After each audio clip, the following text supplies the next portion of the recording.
झारखंड विधानसभा के बजट सत्र के 15वें दिन प्रश्नकाल के दौरान कई अहम मुद्दों पर तीखी चर्चा हुई। कांग्रेस विधायक प्रदीप यादव ने डीएमएफटी फंड के उपयोग को लेकर सवाल उठाते हुए कहा कि इसका लाभ सिर्फ कुछ इलाकों तक सीमित रह जाता है। मंत्री योगेंद्र प्रसाद ने जवाब देते हुए कहा कि नियम के अनुसार खनन से सीधे और अप्रत्यक्ष रूप से प्रभावित क्षेत्रों में ही इस फंड का उपयोग किया जाता है। वहीं भाजपा विधायक अमित यादव ने जेटेट परीक्षा में बीए मैथ और बीएड अभ्यर्थियों को मौका नहीं मिलने पर सवाल उठाया। इस पर मंत्री सुदिव्य कुमार सोनू ने कहा कि विज्ञान और गणित के लिए बीएससी की डिग्री अनिवार्य है, हालांकि सुझाव पर पुनर्विचार किया जाएगा। जदयू विधायक सरयू राय ने आर्टिफिशियल इंटेलिजेंस को लेकर सरकार की तैयारी पर सवाल उठाए। रांची के सदर थाना क्षेत्र में एक सनसनीखेज मामला सामने आया है। आरोप है कि एक महिला ने अपनी ही बहन की नाबालिग बेटी को काम दिलाने के बहाने कई लोगों के पास बेच दिया। किसी तरह मौका पाकर बच्ची वहां से भाग निकली और पुलिस को पूरी घटना की जानकारी दी। घटना सामने आते ही इलाके में आक्रोश फैल गया और लोगों ने आरोपी महिला को पकड़कर उसकी पिटाई कर दी। सूचना मिलने पर पुलिस मौके पर पहुंची और आरोपी को हिरासत में लेकर पूछताछ शुरू की। फिलहाल पुलिस नाबालिग के बयान के आधार पर पूरे मामले की जांच कर रही है। गिरिडीह के नगर थाना क्षेत्र स्थित एक निजी नर्सिंग होम में इलाज के दौरान महिला की मौत के बाद जमकर हंगामा हो गया। मृतका डुमरी के जितकुंडी गांव की नीलम कुमारी बताई जा रही हैं, जिन्हें बच्चादानी के ऑपरेशन के लिए अस्पताल में भर्ती कराया गया था। परिजनों का आरोप है कि ऑपरेशन के बाद महिला की तबीयत बिगड़ने पर भी अस्पताल ने सही इलाज नहीं किया और मिलने भी नहीं दिया। कुछ देर बाद मौत की खबर मिलते ही परिजन आक्रोशित हो गए और अस्पताल में तोड़फोड़ शुरू कर दी। सूचना मिलने पर डीएसपी नीरज सिंह और पुलिस टीम मौके पर पहुंची और स्थिति को नियंत्रित किया। फिलहाल पुलिस पूरे मामले की जांच में जुटी है। बोकारो में एक व्यवसायी से 5 करोड़ रुपए की रंगदारी मांगने का मामला सामने आया है। मां मेहर स्टील के प्रोप्राइटर रितेश सिंह को व्हाट्सएप कॉल के जरिए अमन साहू गैंग के नाम पर धमकी दी गई। बताया गया कि गिरोह के सदस्य प्रकाश शुक्ला ने अपने साथियों राहुल दुबे और मयंक सिंह के कहने पर यह धमकी दी है। धमकी में कहा गया कि अगर पैसे नहीं दिए तो परिवार को जान से मार दिया जाएगा। रितेश सिंह ने बोकारो स्टील सिटी थाने में लिखित शिकायत देकर सुरक्षा की मांग की है। पुलिस ने मामला दर्ज कर जांच शुरू कर दी है और साइबर एंगल से भी जांच की जा रही है। पलामू जिले के हुसैनाबाद थाना क्षेत्र में खेत पटवन विवाद को लेकर एक बुजुर्ग की पीट कर हत्या कर दी गई। मृतक की पहचान पतराकला गांव के जय नारायण यादव के रूप में हुई है। बताया जा रहा है कि बाइक से जा रहे बुजुर्ग को रास्ते में रोककर उनके ही रिश्तेदारों ने लाठी डंडों से हमला कर दिया।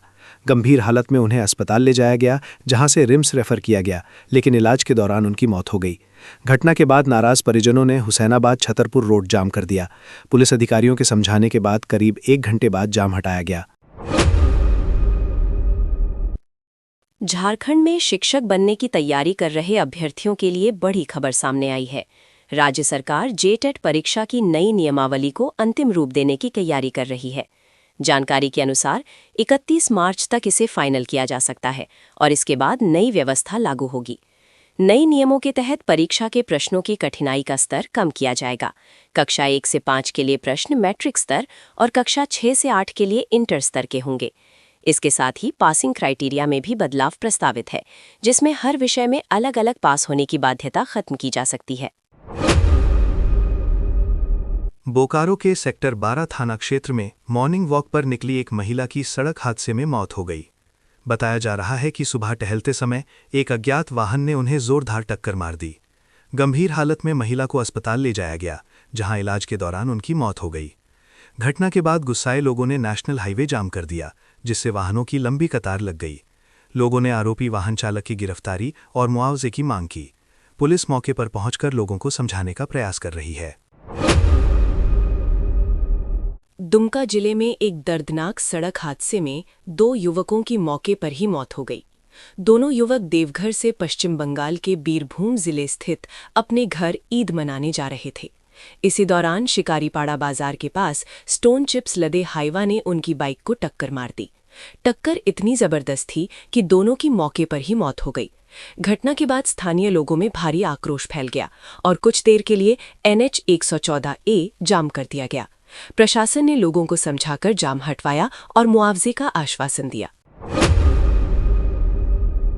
धनबाद जिले के गोविंदपुर प्रखंड के कर्माटांड गांव में सार्वजनिक तालाब की जमीन पर कब्जे की कोशिश का मामला सामने आया है। ग्रामीणों का आरोप है कि कुछ लोग तालाब के चारों ओर बाउंड्री बनाकर जमीन पर कब्जा करना चाहते हैं। इस सूचना के बाद गांव के लोग एकजुट होकर विरोध में उतर आए। ग्रामीणों का कहना है कि ये तालाब वर्षों से गांव की साझा संपत्ति है और लोग इसी पर निर्भर हैं। अंचल अधिकारी उपेंद्र दुबे ने कहा कि मामले की जांच के लिए टीम भेजी गई है। रिपोर्ट आने के बाद आवश्यक कार्रवाई की जाएगी। पलामू के मेदिनी नगर में हुए एलपीजी सिलेंडर ब्लास्ट के मामले में प्रशासन ने सख्त कार्रवाई शुरू कर दी है। इस घटना में 4 लोग गंभीर रूप से घायल हो गए थे। जांच के बाद संबंधित गैस डीलर का लाइसेंस निलंबित करने की प्रक्रिया शुरू कर दी गई है। वहीं लापरवाही के आरोप में टीओपी 3 प्रभारी और टाइगर मोबाइल के जवानों को भी निलंबित कर दिया गया है।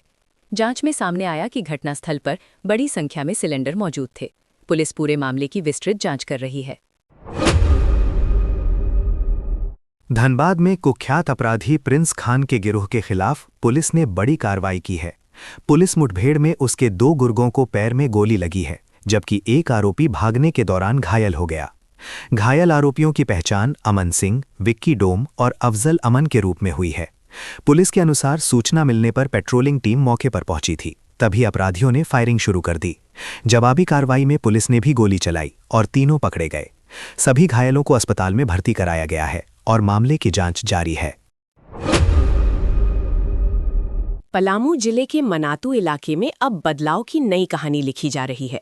जिस जमीन पर कभी अफीम की खेती होती थी, वहां अब किसान स्ट्रॉबेरी, सरसों और चना जैसी फसलें उगा रहे हैं। जिला प्रशासन और पुलिस की पहल के बाद किसानों को वैकल्पिक खेती के लिए प्रोत्साहित किया गया। सबसे पहले राधेश्याम नामक किसान ने 2 एकड़ जमीन में स्ट्रॉबेरी की खेती शुरू की, जिसके बाद अन्य किसान भी इससे जुड़ते चले गए। फिलहाल करीब 10 किसान इस खेती से जुड़े हैं और पूरे इलाके को स्ट्रॉबेरी हब बनाने की योजना है। ग्रामीणों का कहना है कि वे मनातू की पहचान अफीम नहीं, बल्कि खेती और उत्पादन से बनाना चाहते हैं।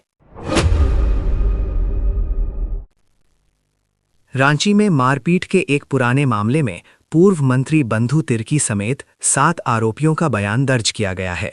ये बयान एमपी एमएलए की विशेष अदालत में सीआरपीसी की धारा 313 के तहत दर्ज किया गया। मामला वर्ष 2017 में Bharat scout and guides Jharkhand के चुनाव से जुड़ा बताया जा रहा है। शिकायतकर्ता नरेश कुमार ने आरोप लगाया था कि बैठक में जाने से रोकने के दौरान उनके साथ मारपीट की गई। आरोप है कि उन पर रॉड से हमला किया गया और जान से मारने की धमकी दी गई। अदालत में बयान दर्ज होने के बाद अब इस मामले में आगे बहस की प्रक्रिया शुरू होगी। गिरिडीह के तिसरी थाना क्षेत्र में पुलिस ने बड़ी कार्रवाई करते हुए एक कार से भारी मात्रा में अंग्रेजी शराब बरामद की है। गुप्त सूचना के आधार पर चंद्रेरी पलमटांड रोड पर छापेमारी की गई। इस दौरान कार से 33 कार्टन में कुल 792 बोतल रॉयल स्टैग शराब बरामद हुई, जिसकी कीमत करीब 3 लाख रुपए बताई जा रही है। पुलिस ने इस मामले में बिहार के जमुई निवासी सुमित कुमार को गिरफ्तार किया है। साथ ही कार और 2 मोबाइल फोन भी जब्त किए गए हैं।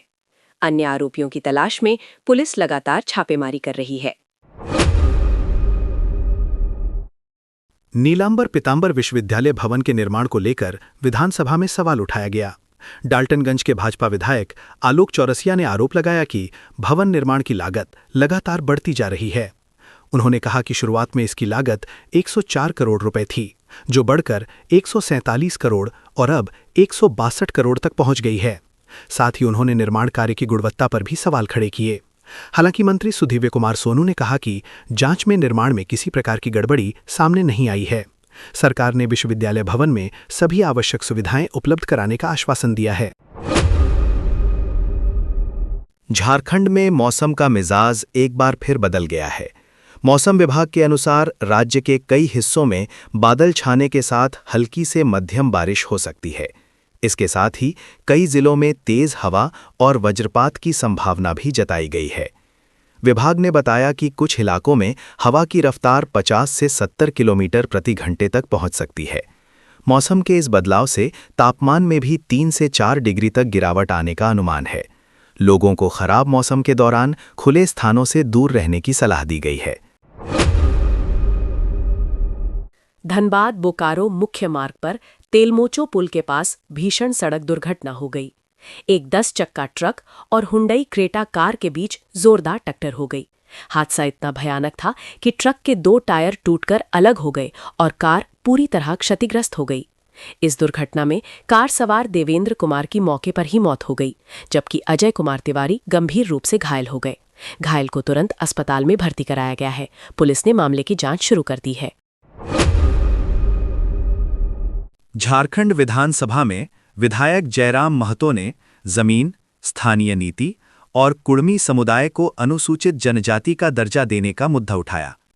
उन्होंने कहा कि राज्य में जमीन से जुड़े 3 लाख से अधिक मामले लंबित हैं और भूमि रिकॉर्ड में कई त्रुटियां हैं। उन्होंने जमीन विवादों के समाधान के लिए विशेष शिविर लगाने का सुझाव दिया। साथ ही कुड़मी समाज को एसटी सूची में शामिल करने की मांग दोहराई। उन्होंने कहा कि राज्य गठन के 25 साल बाद भी 1932 आधारित स्थानीय नीति पर स्पष्ट निर्णय नहीं हो पाया है। हजारीबाग में रामनवमी, ईद और सरहुल को शांतिपूर्ण ढंग से मनाने के लिए जिला प्रशासन ने शांति समिति की बैठक आयोजित की। बैठक में विभिन्न अखाड़ों के सदस्य और समाज के गणमान्य लोग शामिल हुए। इस दौरान रामनवमी जुलूस के दौरान आने वाली समस्याओं पर चर्चा की गई। प्रशासन ने सुरक्षा के व्यापक इंतजाम का आश्वासन दिया। एसपी अंजनी अंजन ने बताया कि पर्व के दौरान पूरे जिले में अतिरिक्त सुरक्षा बल तैनात किए जाएंगे। प्रशासन ने लोगों से शांति और सद्भाव के साथ पर्व मनाने की अपील की है। राजधानी रांची के प्रमुख सरकारी ब्लड बैंकों में खून की भारी कमी की स्थिति सामने आई है। सदर अस्पताल में केवल 37 यूनिट और रिम्स में करीब 103 यूनिट टेस्टेड ब्लड ही बचा है, जबकि दोनों अस्पतालों में हर दिन बड़ी मात्रा में रक्त की जरूरत होती है। डॉक्टरों का कहना है कि हाल के दिनों में रक्तदान कम होने से ये स्थिति बनी है। स्वास्थ्य मंत्री ने भी ब्लड की कमी स्वीकार करते हुए कहा कि जल्द ही एक एजेंसी नियुक्त की जाएगी।